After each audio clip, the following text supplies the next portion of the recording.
Thank you very much. My name is Emil Abate. I am an assistant director with the Unite here Mid-Atlantic region.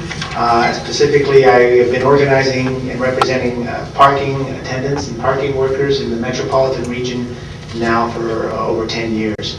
And I've had a lot of experience in observing the working conditions in the market in this business. The parking industry is a growing business. It's a very profitable business, but it is also a very competitive business, and it's a contract business. And private entities contract out their parking operations as well as government entities. And usually it's a race to the bottom. Whoever can put in the lowest bid can get the contract. And what that means for wages is that they stay down. And they always stay down. And of course, our efforts to organize is an effort to push them up. But when we look at the public sector, it's a sector that doesn't have to operate on that kind of race to the bottom mentality. And we have seen in several jurisdictions, I can speak of direct first-hand observation and knowledge in Alexandria and Arlington, where they have established a living wage ordinance.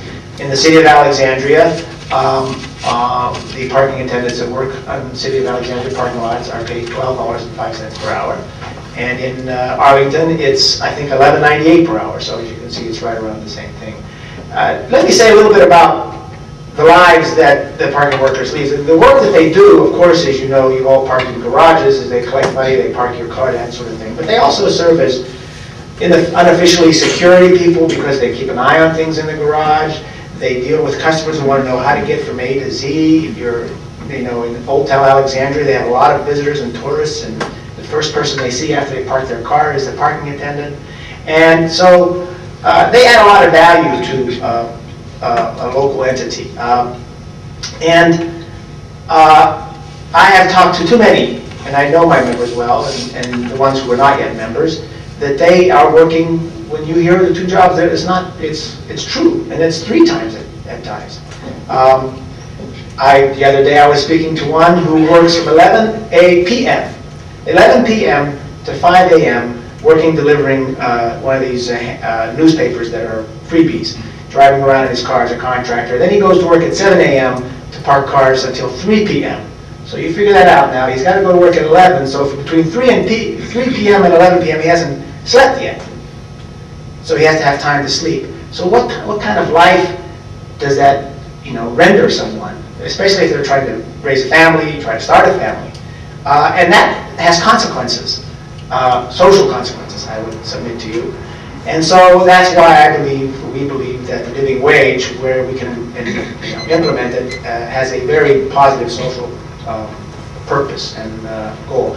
In addition to that, when a local entity passes a living wage, it sends a message to those workers. It says, look, we have faith in you, and we're going to make an investment in you. And they know that. They know that. They feel it. And the result is they feel it's like, okay, they've invested in me. They've taken the step of passing a living wage ordinance. It's up to me now to give a return on that investment and to give the best possible service. And I've seen that firsthand. The turnover is reduced, the absenteeism is reduced. They become more of an owner of the job that they have.